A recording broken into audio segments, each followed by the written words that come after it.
Welcome back to the Attention Now podcast, where we dive deep with leaders, warriors, and game changers who live with purpose and make an impact. Today's guest is Craig.cushman.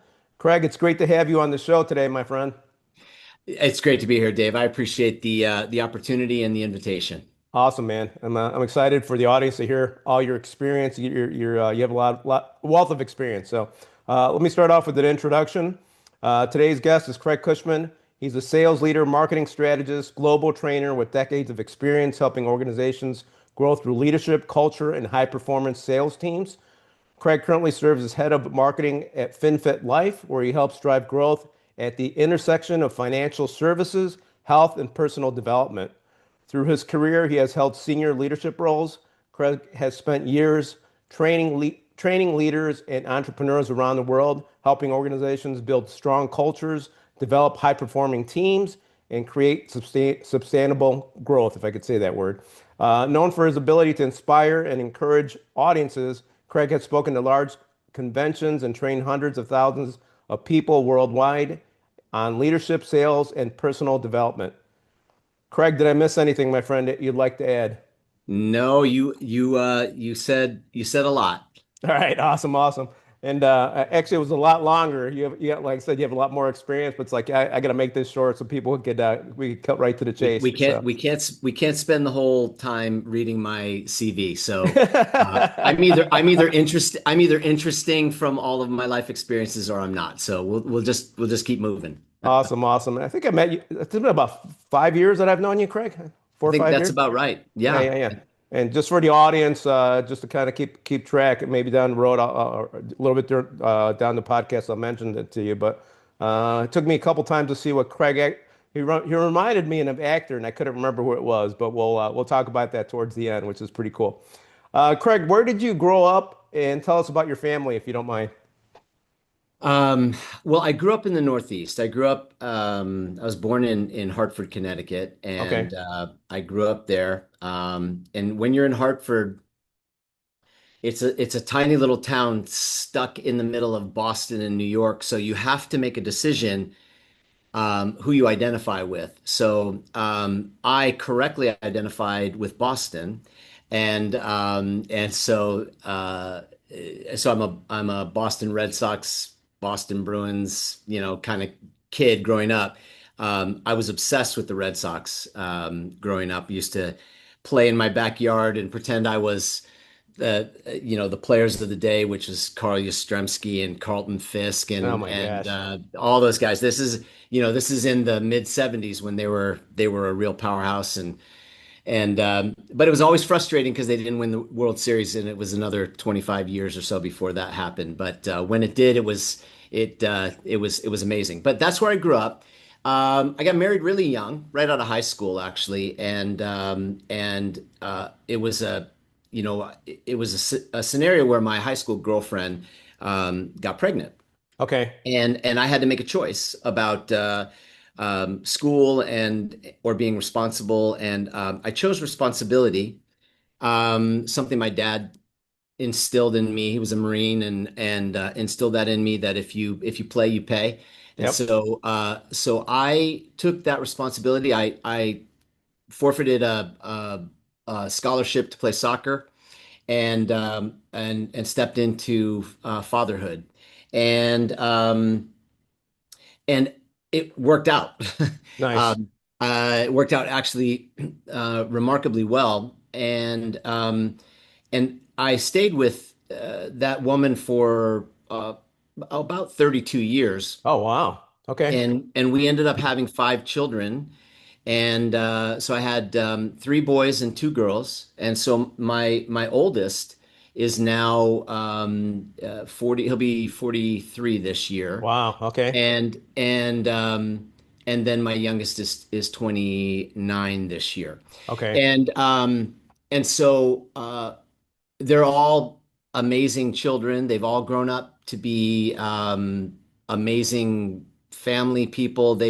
I have each of them has children of their own now, and my oldest just had a funny story. He's 43, and a few years ago, he had the procedure to make sure that he didn't have any more. Oh yeah. And And evidently, he had one in him that was a vasectomy defier, is what he calls her.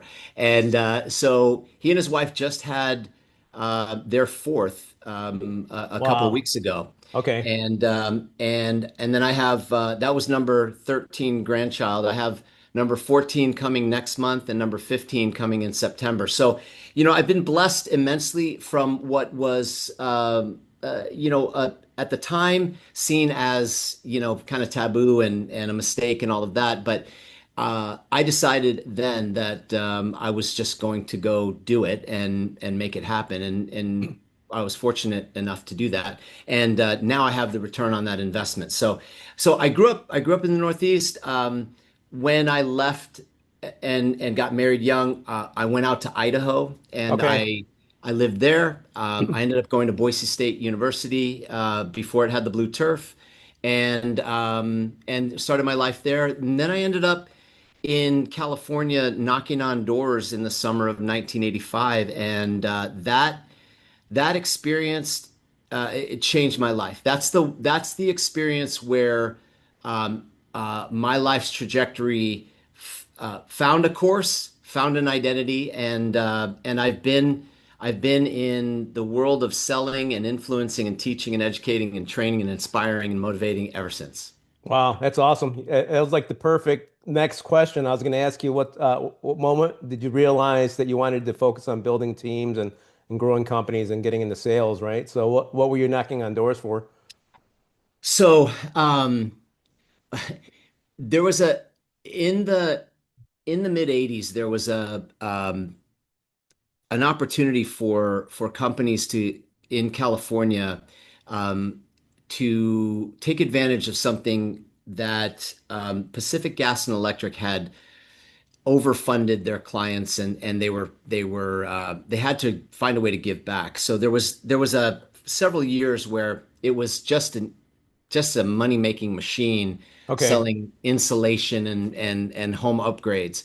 But this company decided to create a new division because that was going to come to an end. So it was around alarm systems. Oh, So nice. Okay. I started selling alarm systems in San Jose, California in the mid 80s. And to be honest, Wow. I was absolutely terrible at it the first 3 weeks. I was the I Okay. was I was the worst. I couldn't figure out how to influence the sale, and my latent fears. What I found is that when you have a fear inside of you, or some in a magical way, you will telepathically give it to that other person.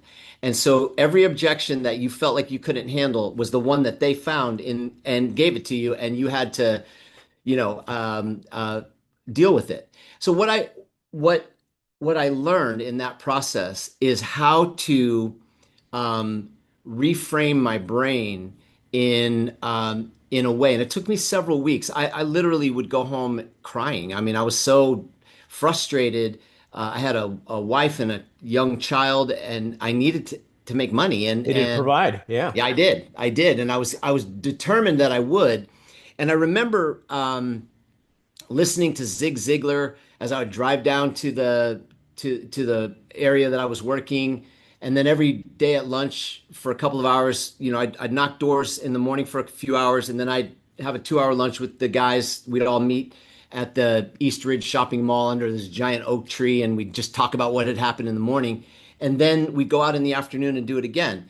And it was brutal. If you've never knocked doors for a living, you don't know the mental game and the physical game that the door knocking is. And I learned my ratios. I learned that I had to knock 110 doors a day to find 40 people at home. And I can assure you that the people that are at home during the day, many of them are there for a reason. They're not the most awesome humans. Right. Exactly. Yep. Some are good, but a lot are not. And so I Right. had to find 40 people at home in order to set up 3 appointments. And of those 3 appointments, one of them would inevitably cancel. And I had to have 3 appointments so I could close One one sale. sale, because it was basically my closing ratio was 37%.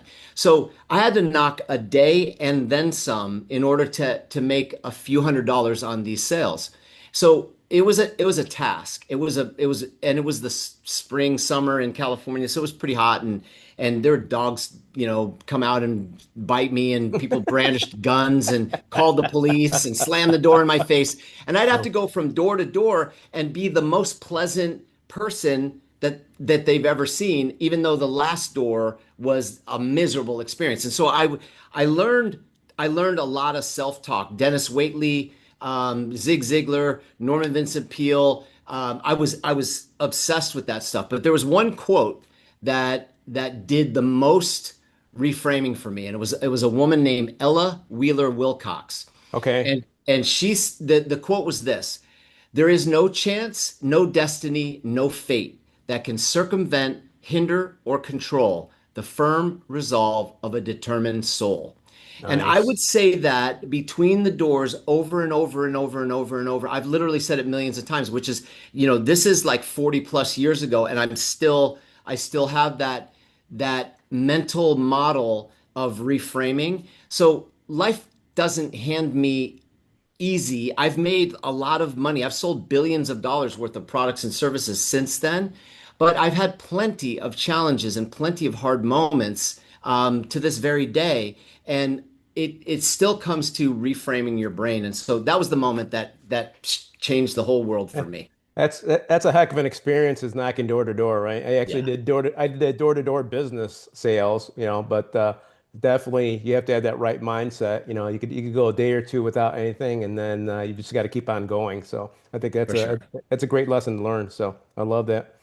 Uh, what I think you already mentioned this a little bit, but what were some of the mentors or influences that helped you shape your leadership philosophy?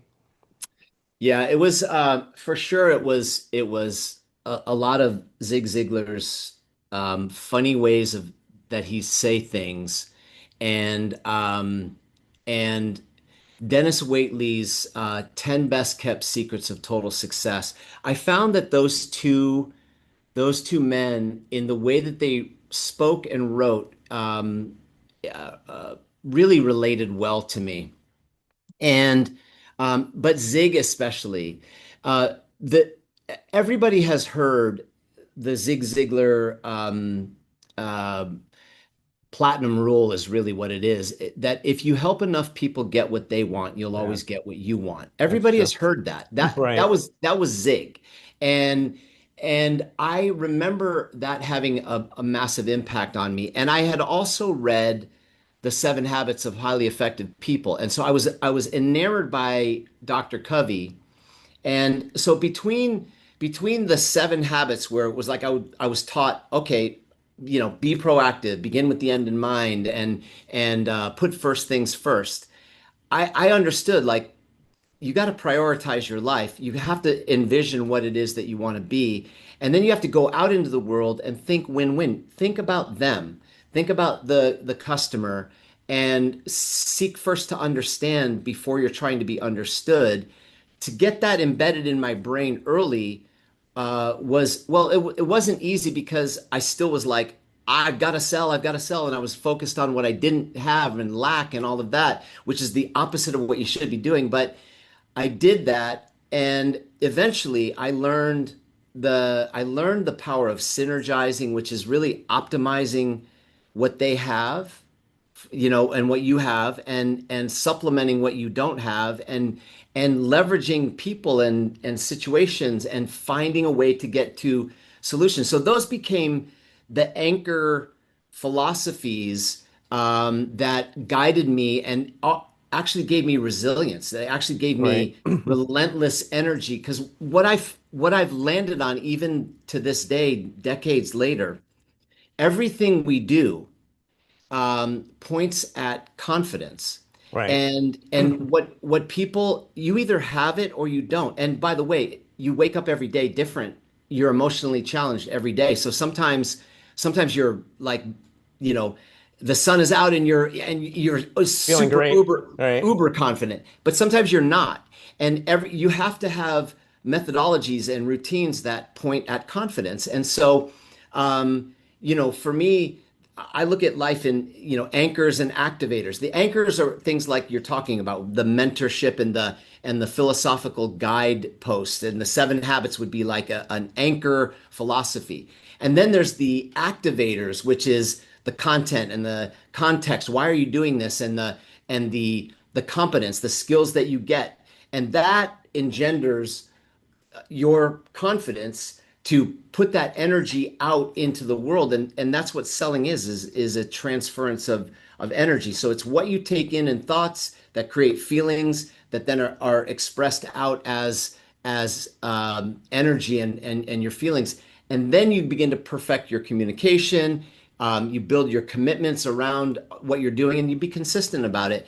If you do that, that anchors and activators combination, no matter what you do, you'll find success. Yeah, I love that. I think it's all about setting up your right mindset, right? Setting Oh yeah. your mindset correctly. I love Stephen Covey. I love Zig Ziglar. Listen to all those guys. And I think it's great to get all that information in you because we get so much negative stuff every day, right? So I much. mean, you turn on the TV, you go on social media, you get all negative stuff. So, what I've constantly tried to do is just post positive stuff instead of talking about, hey, what's going on with the world, what's happening here, which doesn't really affect us internal. I mean, it does affect us internally, but if you're taking all just that and you're gonna have a negative mindset. So you need to put that positive in, like Craig was saying, right? You need to put that positive information in. If you're still listening to that other stuff at least it's going to offset it and give you a little bit better balance, right? Because if not, you could wind up just crashing and burning. So thank you for that, Craig. Well, I appreciate it. yeah, you're not at all wrong. As a matter of fact, you're mostly right with what you said. And if you think of your mind and your life as its own ecosystem, what you don't want is you don't want somebody standing at the shore pouring garbage into your pristine pond and ecosystem because just a little bit can ruin the entire ecosystem. That's And so true. we have to be absolutely vigilant about that because you're you that's all you have. And so I literally don't watch TV and the news, and I do spend some time with social media, but I work to make sure that it's a minimal amount, and sometimes that's you're thinking that you're in la la land and not paying attention to the world events, but world events are they are it's all manufactured to create fear in your life experience. So if I know that, why would I subject myself to that kind of crap? So I don't. Yeah, exactly. I'm the same way. I really don't really watch news, but now that I started the podcast, I'm on social media posting a lot of For stuff, so I sure. do see some stuff, but I just Yes. kind of skip through it I may watch like a 1 second, 2 seconds, like this is not going to help me. You're out. So Yeah. that's No, that's that's good. awesome. That's good. So you've worked at a lot of large organizations. What common traits have you seen successful companies and leaders have? Uh, well, I think everything comes to integrity. Yes. Leadership is a funny thing because there's a couple of things that come to my mind. The I actually worked for Franklin Covey for a while, and I got to know Dr. Covey pretty well. Oh, nice. And subsequently, I've actually gotten to know Tom Ziegler pretty well. Oh, wow. So my life path has crossed me with the biggest influencers of my life, Wow. and so I've had some time with that. But here's what I want to say about that. There's a book called Power versus Force by a guy named David Hawkins, and many people have read it, but what I love about Power versus Force is that he talks in general. It's like this: um, power arises from meaning. So when you know what you're about, whether it's your relationship with God, whether it's your relationship with your family, whatever, power is found in that because you are living in what is meaningful to you. And when your purpose is to make life better for other human beings, there's meaning in that. And Right. we all want to be a part of that. Well, there's power found in that. Power just exists. It's not cast upon you. It just exists like gravity, like, it's just there. Whereas force always moves against something, right? So force, it moves against you, and by its very nature creates a counterforce. Right. But power just is on you. And so love, for example, is a power, right? It just you don't force it. It doesn't work. So it just gets upon you. So what I found is that great leaders, they operate from that level of insight. They operate by creating meaning, communities of meaning that engender um, power that looks and feels like love. Now, let me just explain what I'm saying there, because that doesn't always resonate with everyone. Right. In psychology, most people understand. Well, everybody takes psychology. That's life is about psychology. But there are five basic things that everybody is looking for. They're looking for safety, security, stability, um, appreciation, and love. So let me say this: safety ends up looking like trust in a relationship, in business, right? Safety and trust can be synonymous. Okay. Stability is really more about, it's more aligned to control. Are you controlling your environment? Does the environment seem in control, right? Is it stable? So we see it that way. So as a human being, we're looking for, can I trust this? Is it stable? And so safety, security, and stability. So security looks like peace of mind. Do I feel like I have what I need for the long run? Will this be a safe place for me to be? That creates peace of mind and calm. The deepest psychological need that human beings have is to be appreciated. So that's a matter of recognition. Am I seen? Am I heard? When people feel that, they are in a place of more calm Yeah. and that. And then love is the big one. And love in business is really the same as respect. Now, respect is also very important in real love, with a spouse or whatever.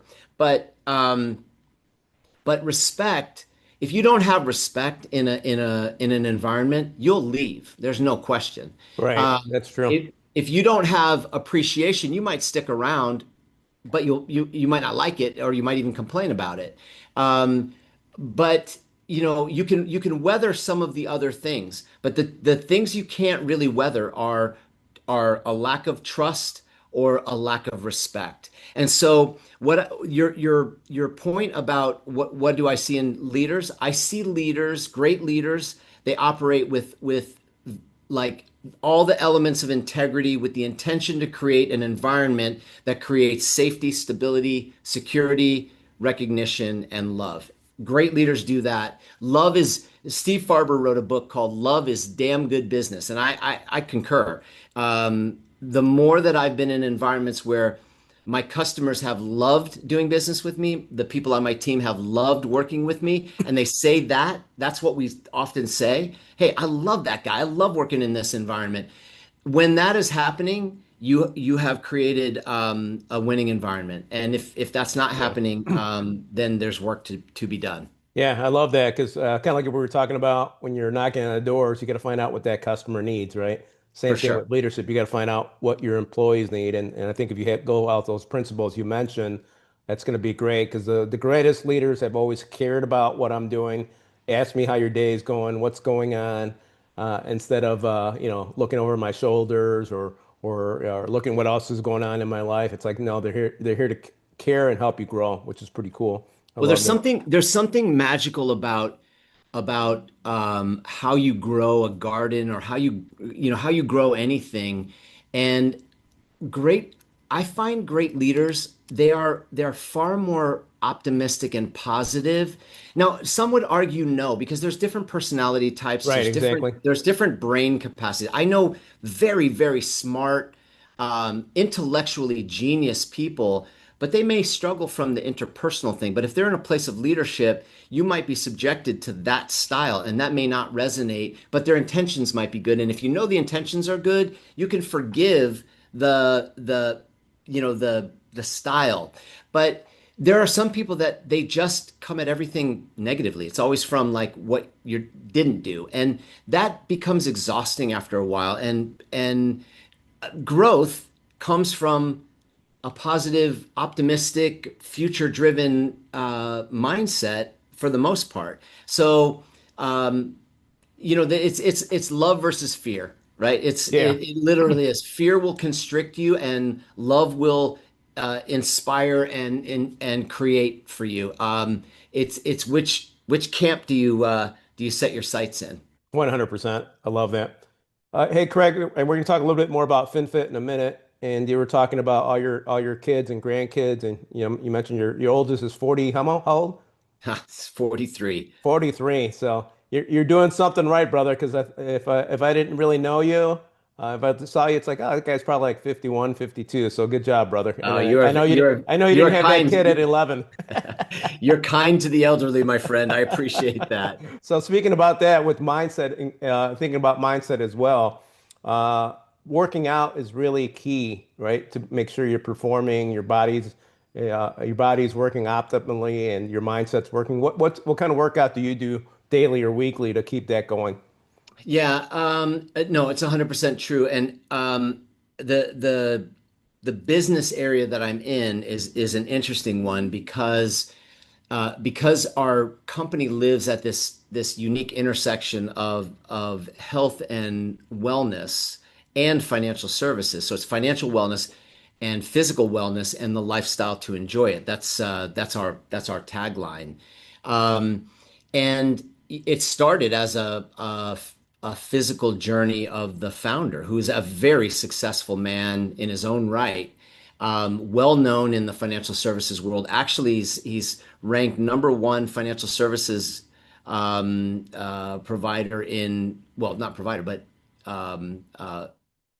professional in the state of Illinois. But Oh, he's wow. also he's number seven in the world, and there are millions and millions of people that are in this business, and he's in the top seven. So to give you some context, he was quite a bit overweight and wanted to get his body back. Okay. And he had lots of money, but he basically he found himself in a Soul Cycle course class, and that is what created what is now FinFit Life.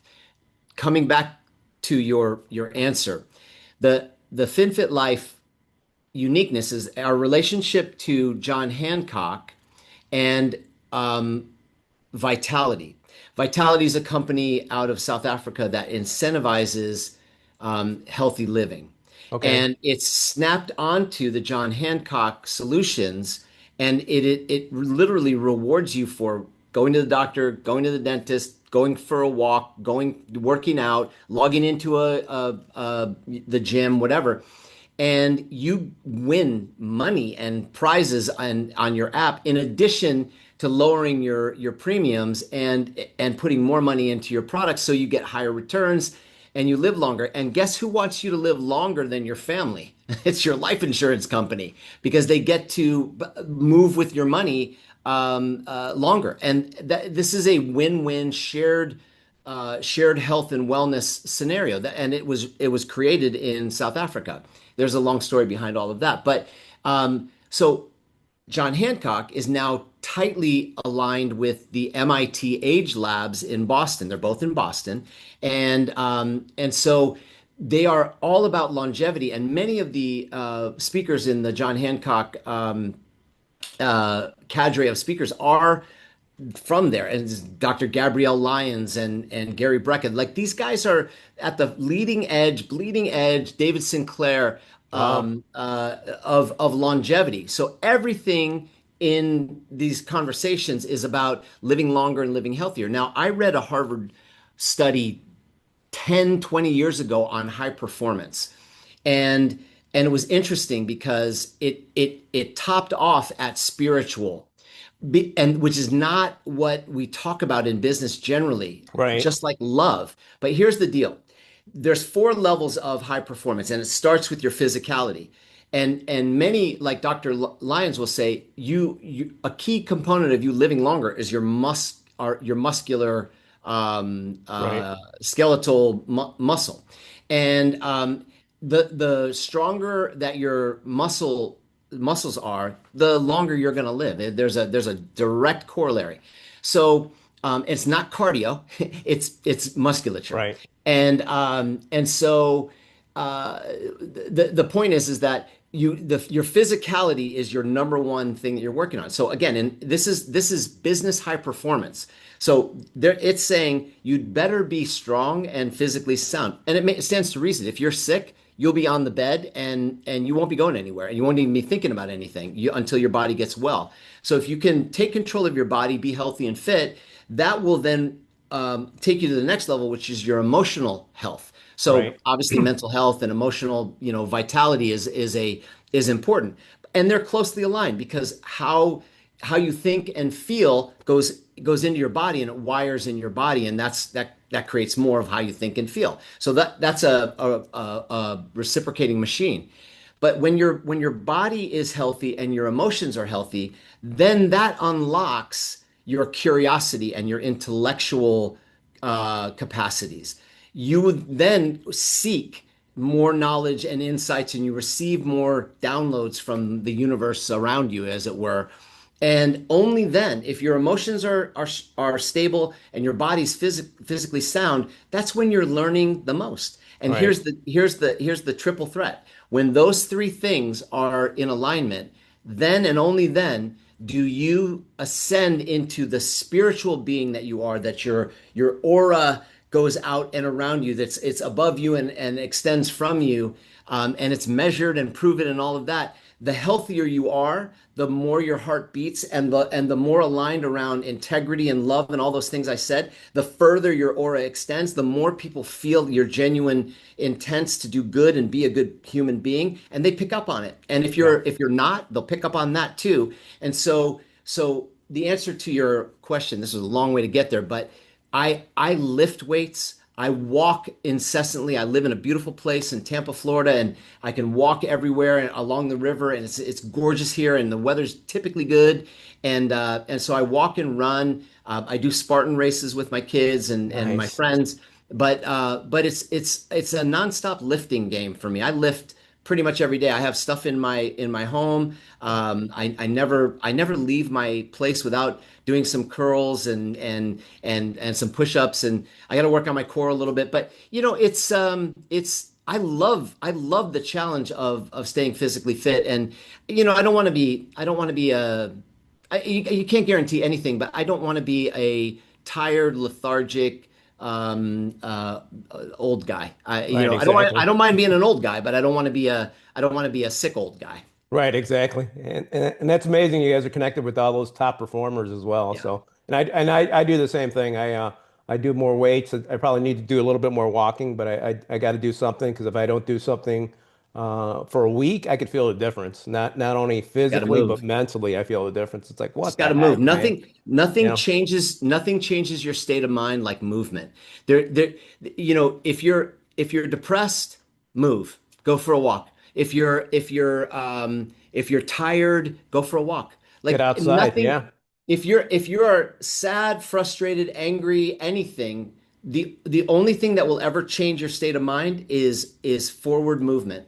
Right. That's true. Very good point. And we'll get back to FinFit in a second, but I had a quick question. The owner, he said he was overweight. Did he wind up losing a lot of weight? Yeah, he did. He's in fact he's down quite a bit. He was over 300 pounds, and he's getting himself down into the range of about I want to say like 180-ish or so. Wow, that's So he's amazing. he's That's taken great. off an entire human off of his body over the years, and and Man. and he's incredibly successful. So here's the thing.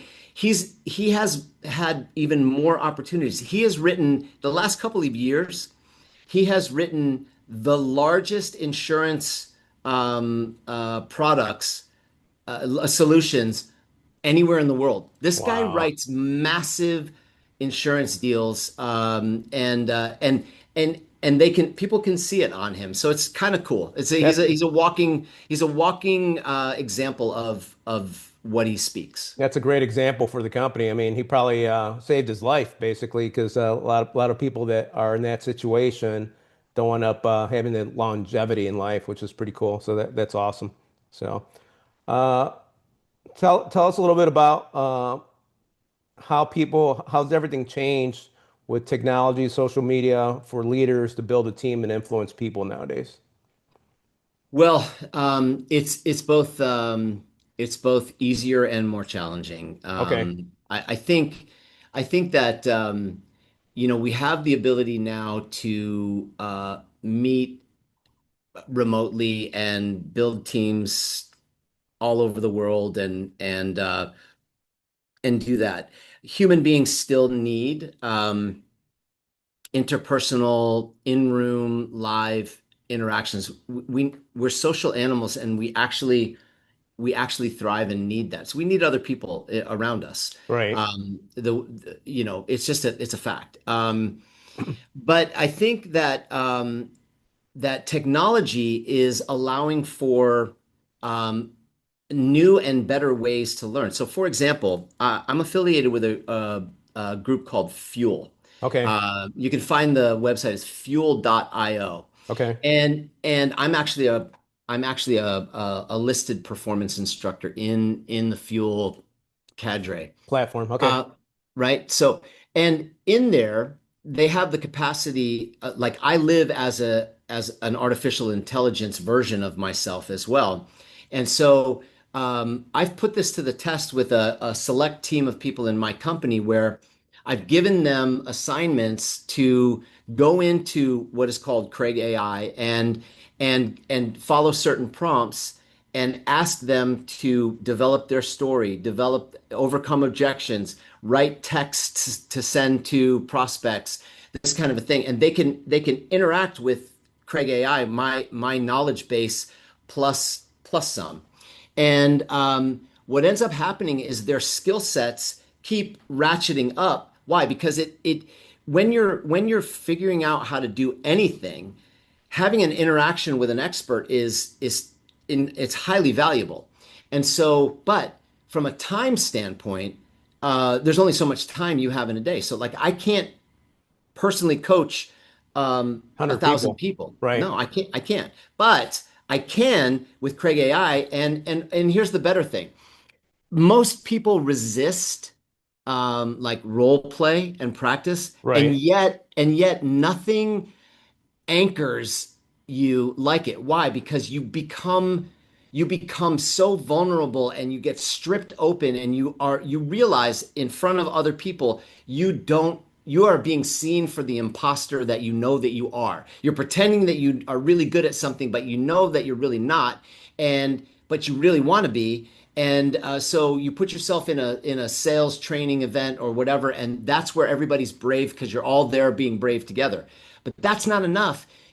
On a day-to-day basis, you have to retool and rewire and re-architect yourself. So imagine if you could take a short performance learning methodology and interact with it along the way to anchor your knowledge performance, and then practice with that same instructor on a particularity of your business. So if you're going to make a phone call to Dave Diaz and you want to sell him something, and maybe your attitude is not as good as it needs to be, how about you dial up your AI instructor coach and you say, I'm going to call this guy and this is who he is and this is what he does. What should I say? How should I say it? Will you practice with me? And then your AI knows you from your last conversations, your study habits, your whatever, and it'll come at you. It's like, how do you want me to show up? You want me to be difficult? You want me to be, collegial? How do you want me to be? And boom, it will adjust itself. And that level of interaction and practice is long known to prove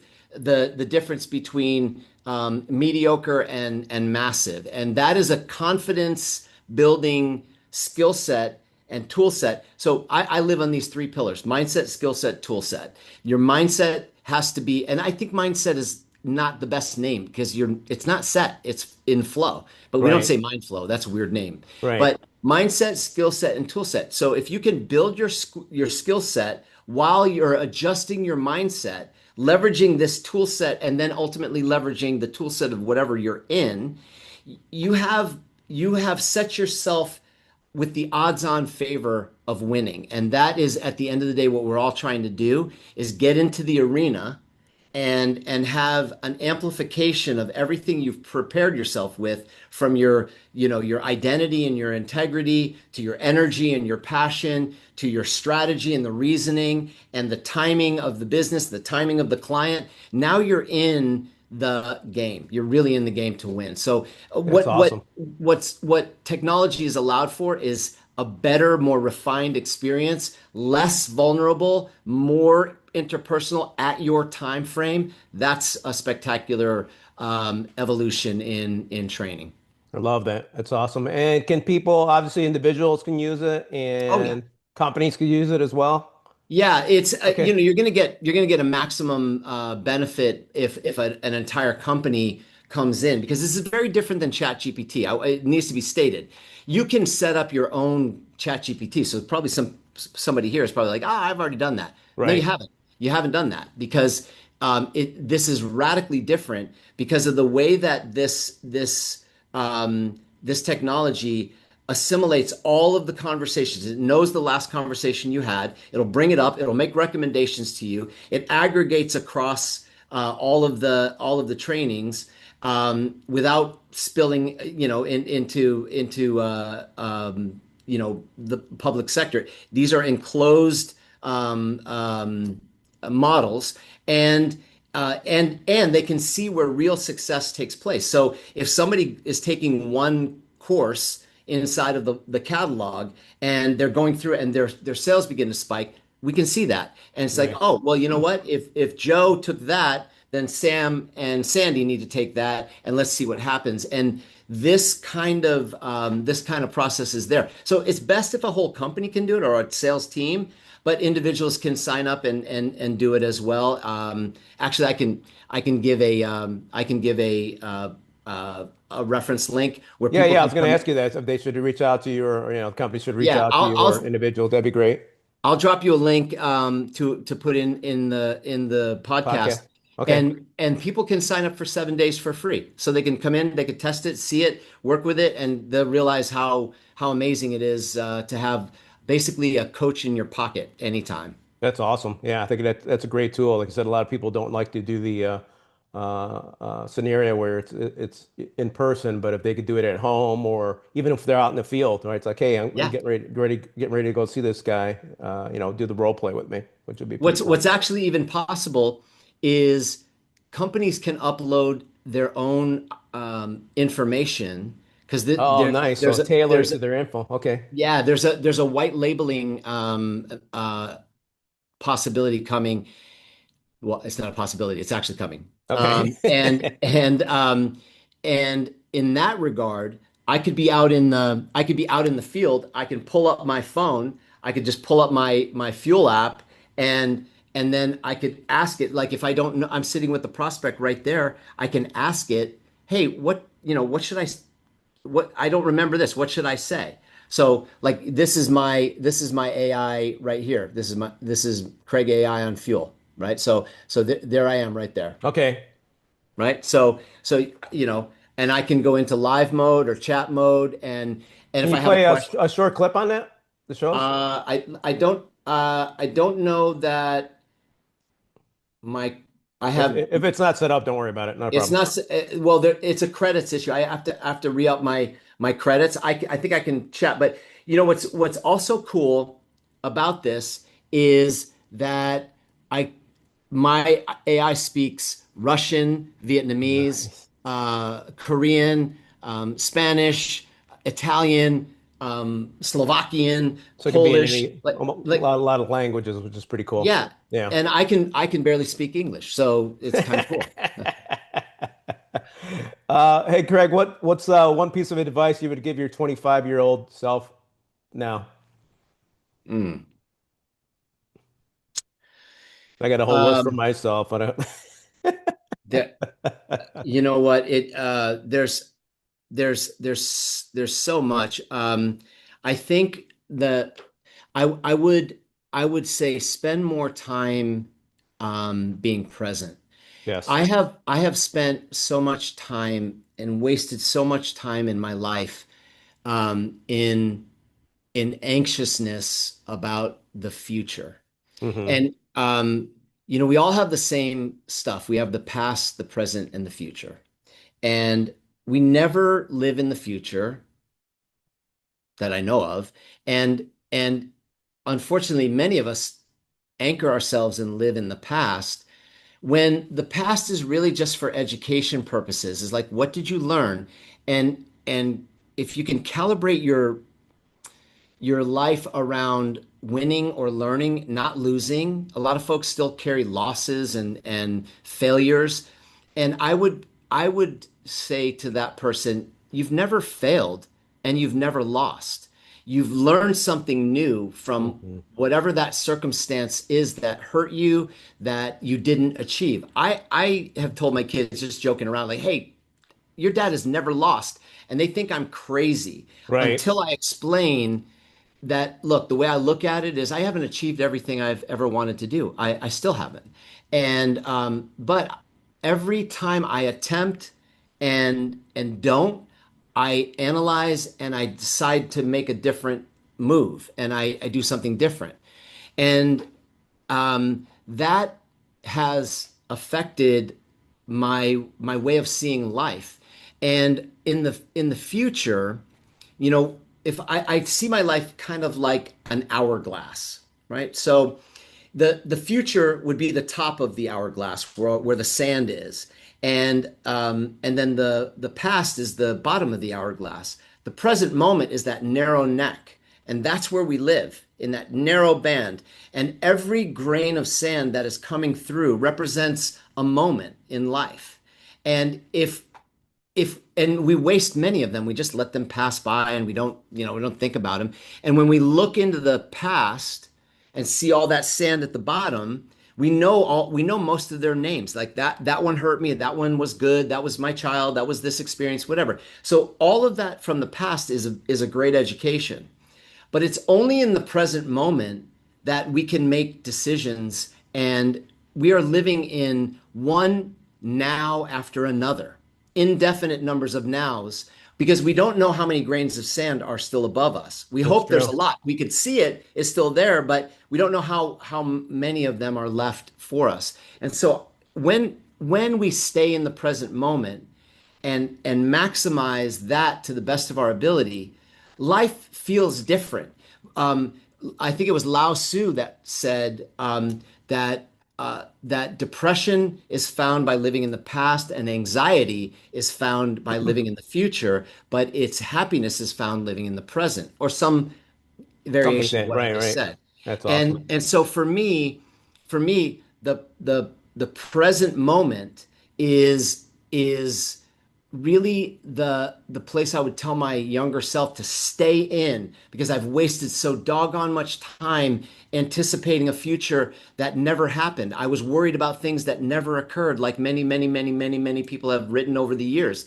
And and life is so awesome in the present moment when you just grab it, take it, express from it what's there. And that, I think that's where real success is found. In fact, there's a quote, a favorite quote of mine from a woman named Trinidad Hunt. And she said, life is millions of moments, but we live only one moment at a time. There And you as go. we begin to change this moment, we begin to change our lives. And I believe that life is just active and beautiful in every moment that you decide that it is. Love it. Yeah, I love that analogy with the hourglass. It's pretty cool because it's yeah, you can't focus on either one. Just focus on what you're doing now. And the most popular book in the world says, "Do not be fearful," right? All the That's time, right. right? So, That's uh, right. I mean, it says it what 365 times. I think that's probably a coincidence. No, it's not. But No, that's not a coincidence because our creator understands what we are right, and what we need. and Yeah, how easily we're lost in comparison and everything else. It's loving what you have in the present moment, who you're with, and what you're doing that creates more opportunities. It's not and complaining about what happened, being fearful about what's ahead.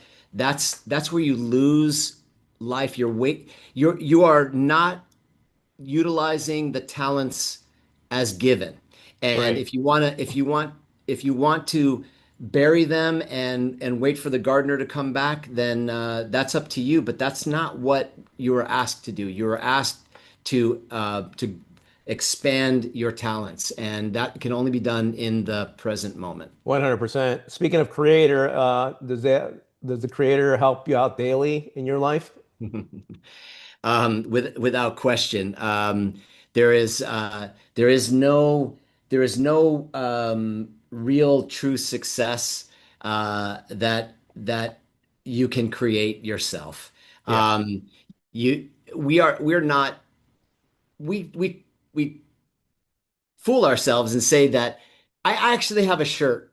I actually have a shirt. It's from a company called Municipal, which is Oh yeah. What's his Mark name? Wahlberg's Mark company. Wahlberg. Yeah. And I love it. I love it. Yeah. But I have a shirt that says self-made. And I'll be honest with you. Like I loved it when I first got it. I was like, yeah, Right. man, I'm self-made. I'm look at me, I'm working out and I did this, this kind of thing. Now I will not wear that shirt because I've thought with it a few times. I'm like, I'm not self-made. I'm Right. made. I'm made in an image. I'm made through experiences. I am the total of all of the people I know, the experiences I've had, the books I've read, the good things done for me, the secret things that were made open for me. Like I'm all of that. I can say I'm driving it, and I am because I have the choice to not do those things. Um, but no, man, I'm not self-made, and every single day, blessings are put upon me and my family in ways that I express my gratitude, and gratitude is the most important of all the virtues. If you start everything with a level of gratitude, you will become unforgettable.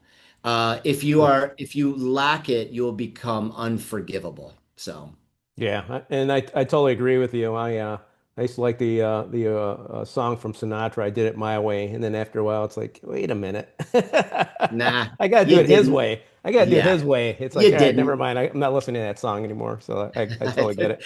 That's We're funny. gonna dive into FinFit here in a minute.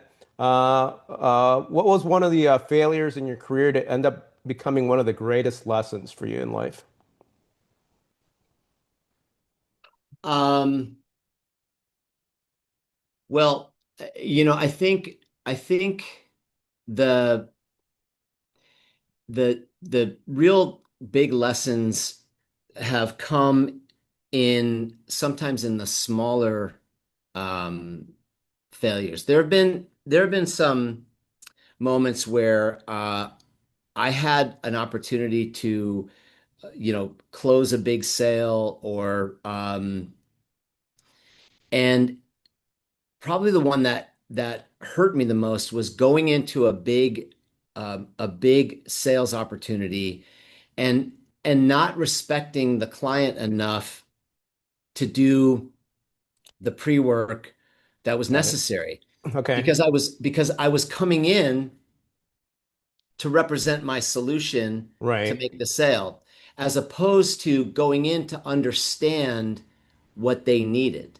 And so um, once you lose a couple of those things, Yep. um, you realize that costs you your relationship with your boss, with your team, with your company, and I have lost jobs for not achieving the goals that were created. I have, and it's excruciating. Like Hmm. being fired because you didn't accomplish is one of the most awful things, and especially Right. when you have a big I had a big family. I have 5 kids, so Right. I couldn't really afford to do too many of those, but I have had those, and um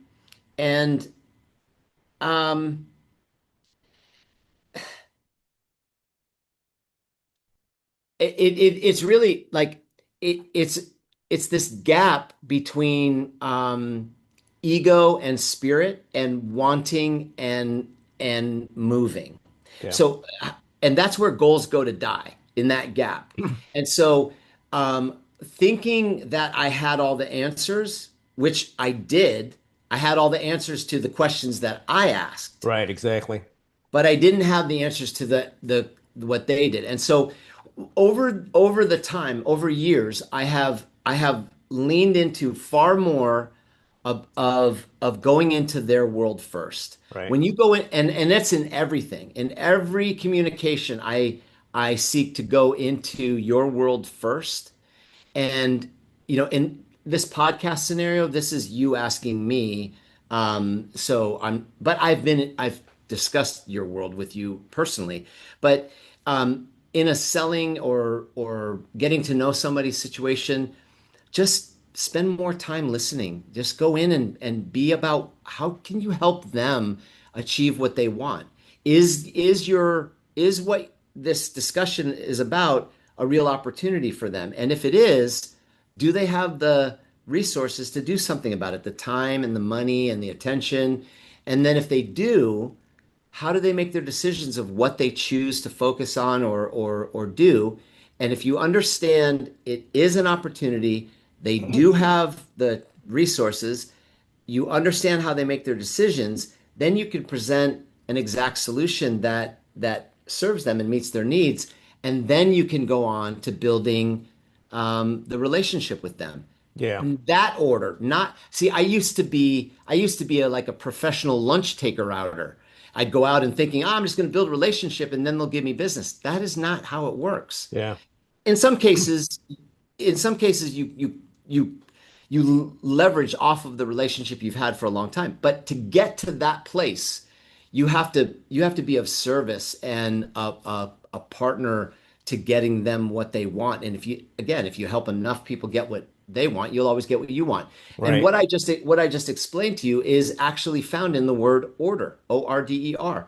Opportunity, resources, decision making, exact solution, relationship. And that Nice. comes from a book called Let's Get Real or Let's Not Play. And it's a basic construct of show up in their world. So the biggest failures that I had cost me multi-million dollar sales that when I turned it around gained me multi-million dollar sales.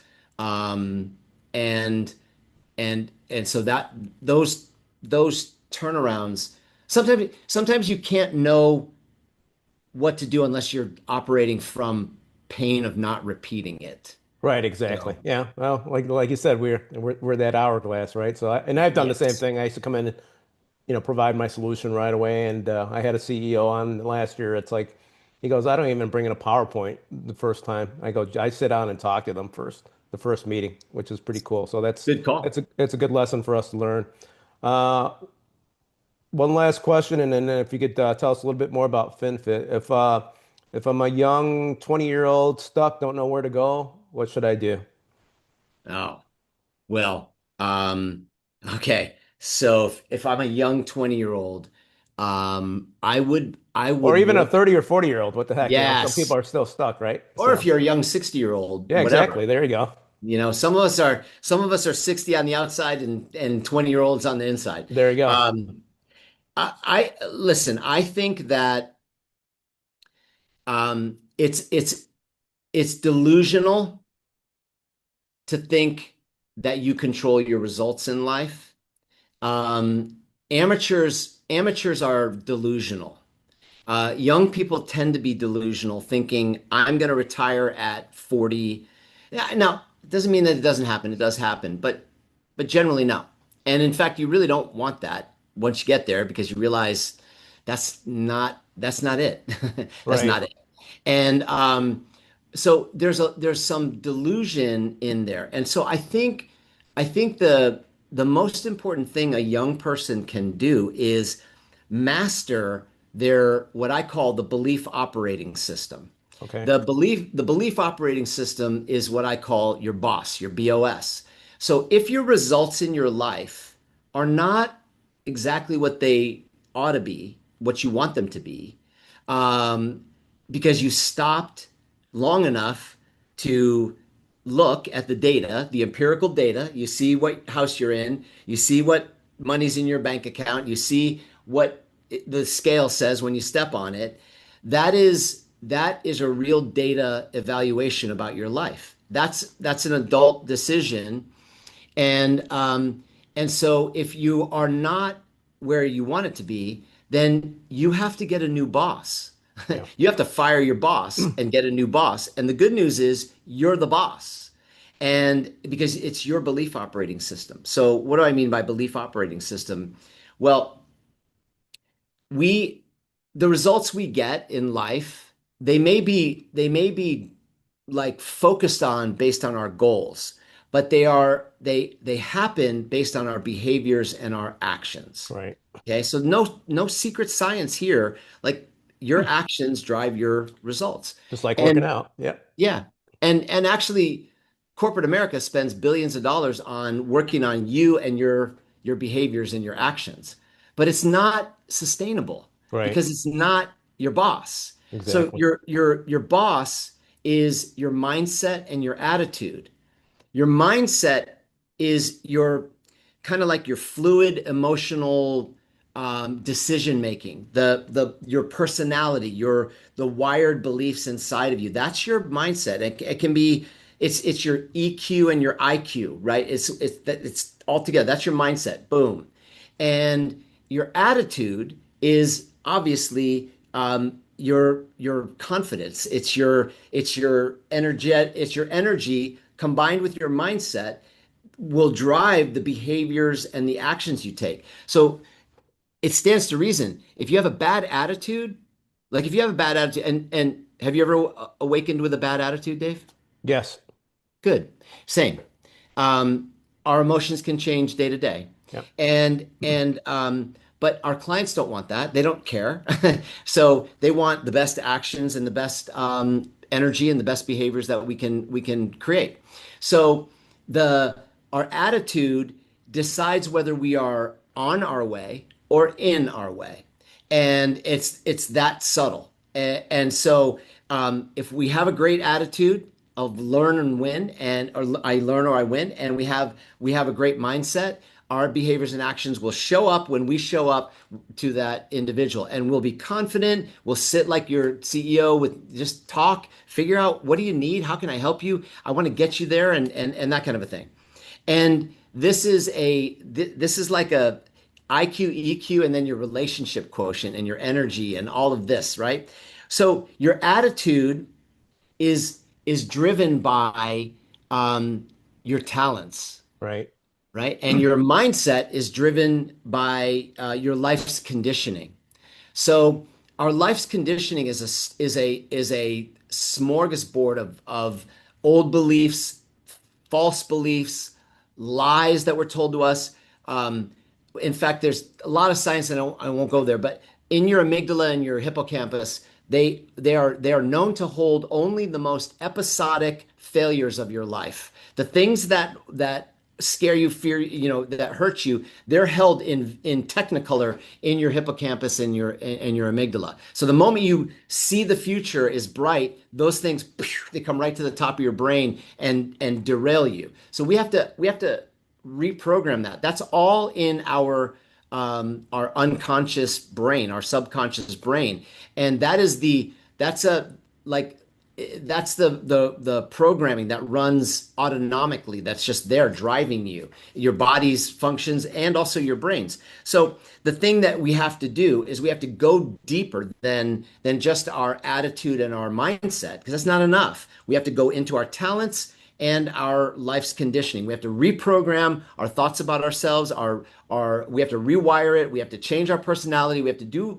the work and reread and reprogram. But the talents we can choose right now. And what I mean by talents is like go and watch highly educational podcasts. Go and study the masters. Go and read Stoicism. Understand who Marcus Aurelius was. Go and read Stephen Covey and Dennis Waitley. Immerse yourself in where that the best of the best stuff is. Place it into your brain. Let it take root. Let it migrate into your unconscious, and it will consciously drive your behaviors. It'll change the lens that you see. You'll see through a totally different view, and that is what life is. Life is what we choose to see.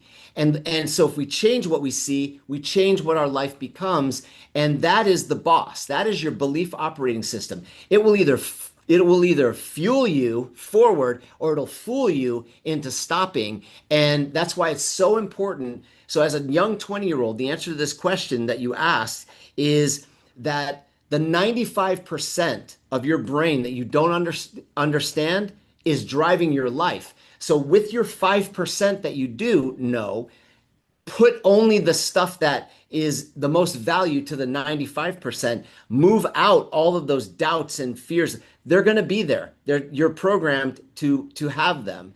But if you think about how you're thinking, which is called metacognition, when you think about how you're thinking, you're doing something that only a few people really do. Henry Ford famously said, thinking about how we think is so hard. That's why so few people do it. So if you think about how you Right. think, you will then literally put the light on what's going on inside you. And the earlier you take control of that at 20, 30, 40, the longer life you have to have that compound in your favor and be of even greater value. So this is something that I've tried to teach my kids from the very beginning. And I think I've done a pretty good job because they are all doing super well. So That's awesome. yeah, I think that's what I would say to a 20-year-old. Nice. I love it. It's what I do say. It's what I do Nice, say. nice. Yeah, I do love it because and don't get ever overwhelmed, everyone, right? You could learn one step at a time every day, right? Yes. Craig gave Yes. us a lot of great examples of what to do, but I'm sure they could learn more from Craig. Get a hold of Craig, go on Fuel, step at a time, podcasts, books. So it's going to take a little bit of time, right? But you're growing and learning and getting better every day.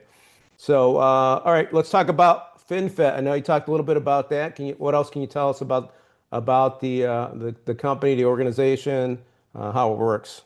Yeah. FinFit Life is a really unique a unique organization, a unique culture, a unique company. It is we are an independent marketing organization that focuses on um, putting your money to work for you in a way that gives you advantages in taxes and utilization. So, for example, um, the most expensive thing that the most expensive um, cost to you in your life is taxes. Everything is taxed from the moment Right, you're born exactly. to the moment you die. So you have a fiduciary responsibility to not pay taxes. Right, Um, and so what ultimately you want is you want your money to grow tax free. So I often ask these questions like if if you understood the impact of normal taxes on a dollar doubling 20 times, a dollar doubling 20 times will either be a million and some odd dollars, a million and whatever it is. That's just regular doubling 20 times. You can do the math. Or if you apply a typical 30% tax rate to it, it's actually staggering what normal taxation is in that process. Mm. You could either double it 20 times and turn it into a million, or it will only be $97,000. Wow. So the level of what's being picked from your pocket is it's staggering. So the second most expensive thing that people pay is money loss, and the third would be interest rate, or you could argue both, vice versa. Okay. The cost of losing money is massive. So, for example, 401k rides a variable market. I think people understand that, but I'm not Yeah. sure. So if you take a hit, it's a hit. And I would say it this way: if you had $10,000 in the market and the market sunk by 50%, your 10,000 goes to 5,000. Does that make sense? Right.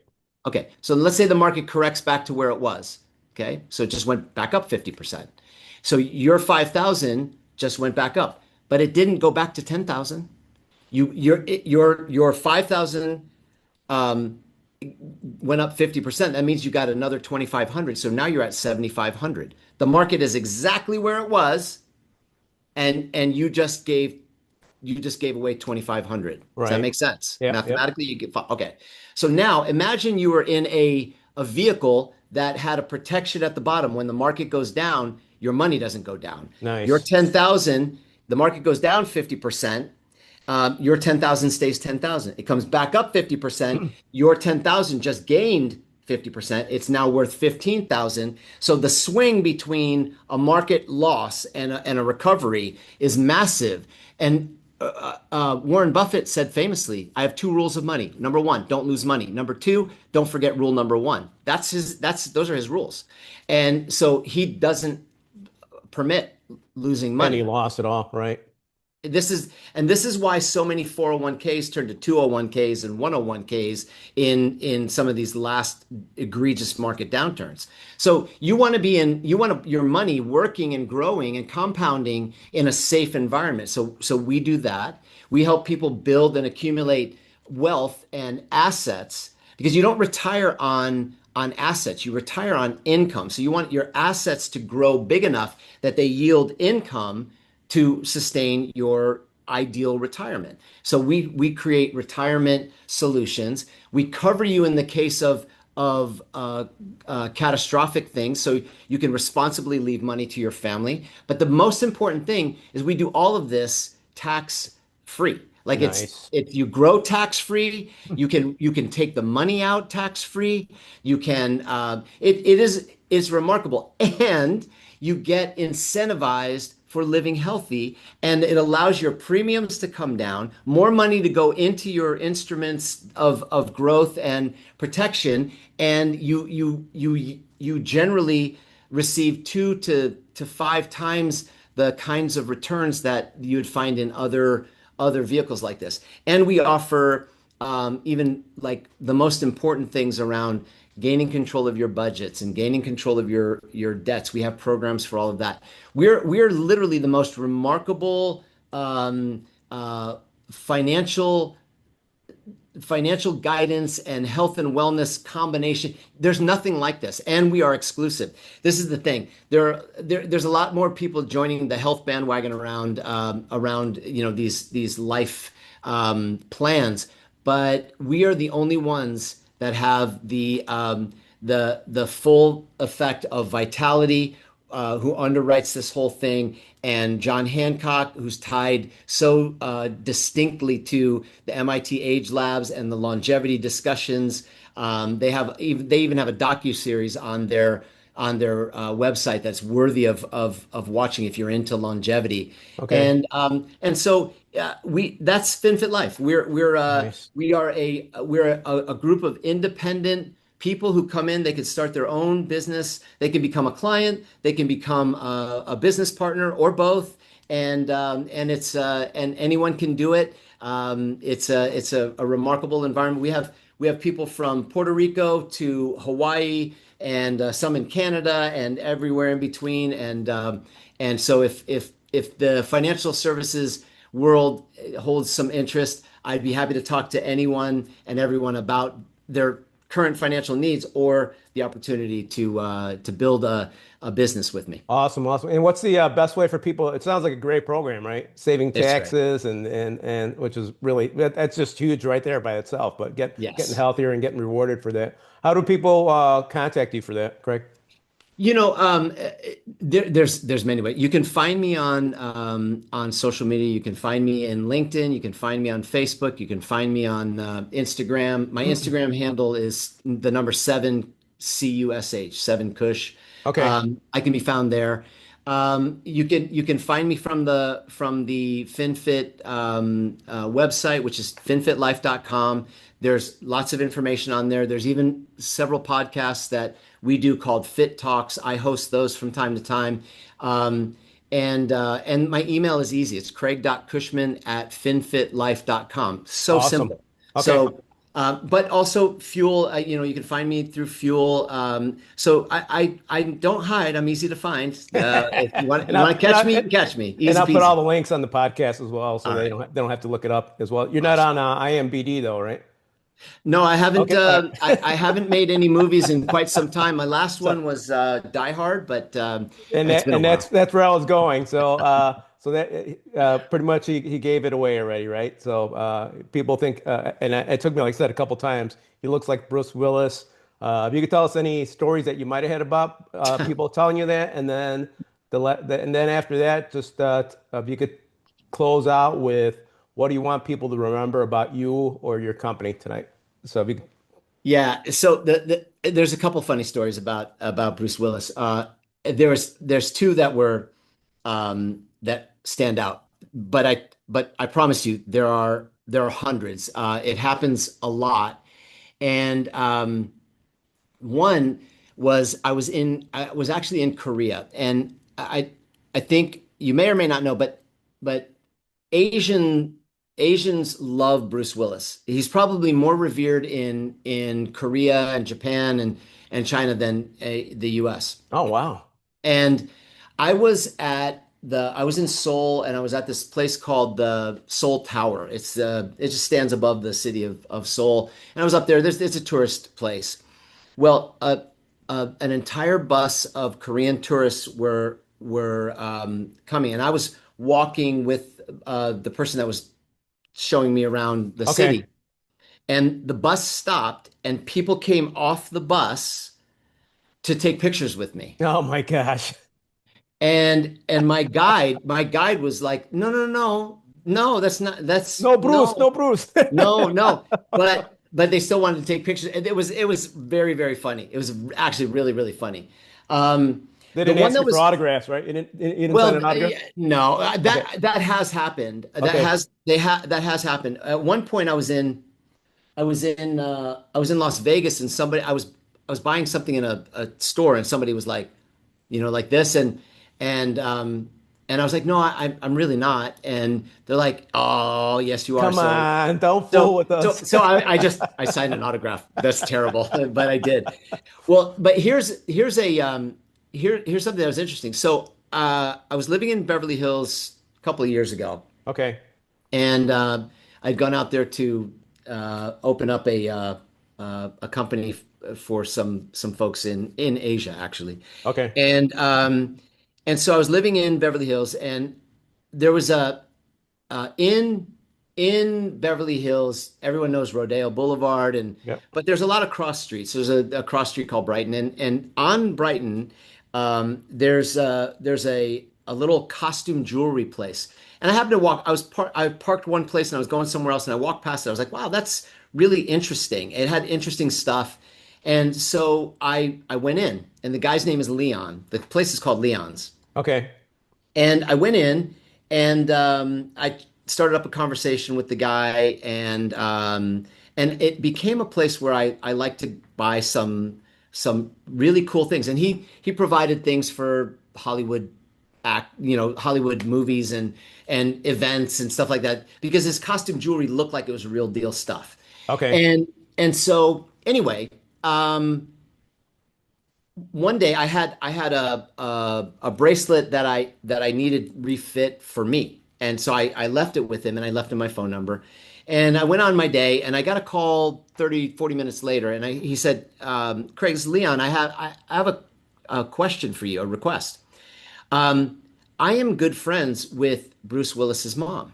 Oh wow. And she worked in the West Hollywood Police Department for her whole career. So I've been friends with her. I've known her for many, many years. Well, after you left, she called, she wanted something, and I said to her, I go, this guy has been in here a couple times. You would not believe how much he looks like your son. So she said to him, well, the next time he comes in, take a picture with him and send it to me. So he called me. He goes, listen, when you come in next time, I'm going to ask you to take a picture with me and I'll tell you the story afterwards. So I came in, we did that. And so he sent it to her and she was like, oh my gosh, that's even remarkable for me. She goes, Wow. I'm gonna show this to Bruce because at that time Bruce was just starting to go into his scenario that he's in right Okay, now, got it. and but he could still talk and things, and so she showed it to him. So that's as close as I've gotten That's to awesome.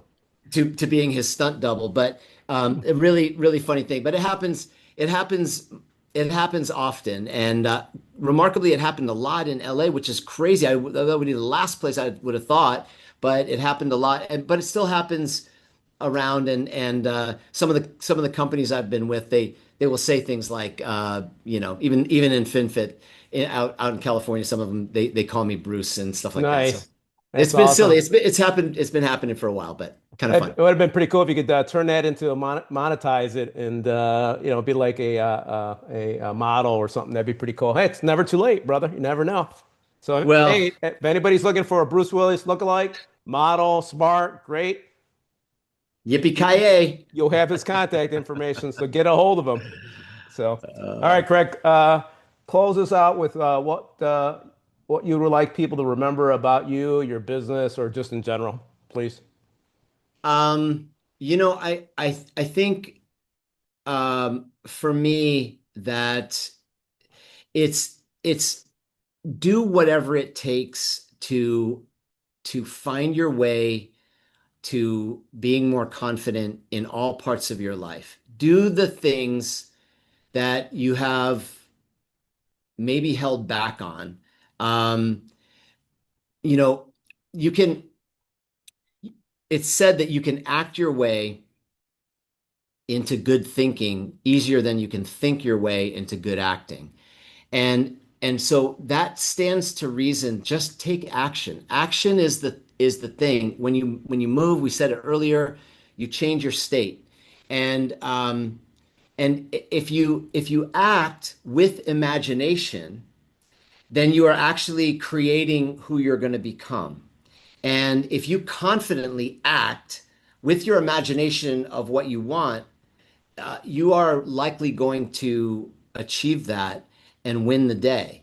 And if you can win the day, you can win life. That's how it works. It's like prioritize and win every day. Win every hour if you can, but win every day and be grateful for it. If you do that, then if you win the day, you can win the week. If you win the week, you can win the month. If you can win a month, you can leverage that into a lifetime. And um, I think that's for me the main thing. And then seek to serve. Like be the kind of person. Be kind. Be considerate. And seek first to understand, then to be understood.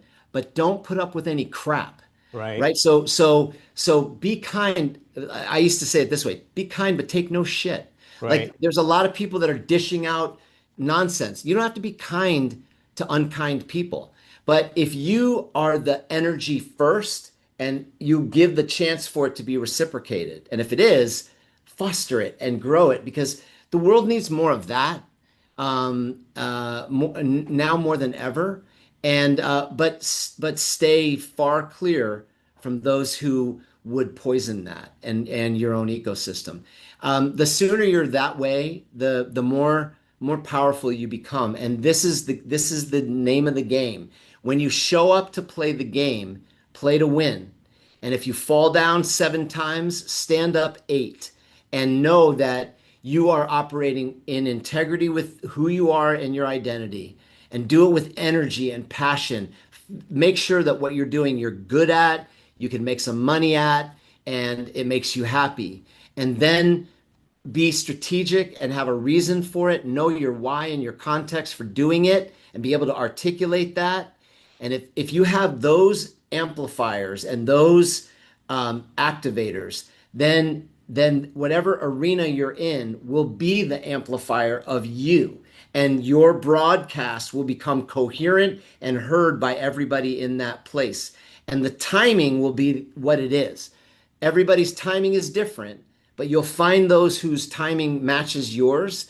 And there's 8 billion people on the planet. You don't need all of them. You just need a few, and you can create it into something that will be life changing, and you deserve that. Like what you do now today will indeed echo through eternity. And so choose right, do the right thing, and be the kind of person that makes an impact and will be remembered. So Love it, Craig. No wonder you and I are friends. Love it. Craig, it's been a great pleasure to have you on today, brother. You dropped a lot of great information, helping others, which is kind of what I'd love to do as well. So that's great. Thank you for your leadership. Thank you for your example, and thank you for being on today. my pleasure. For our audience tuning in, share, follow, and subscribe. These stories need to be heard. These lessons can change lives. Stay focused, stay winning. God bless you, and thank you for listening and following.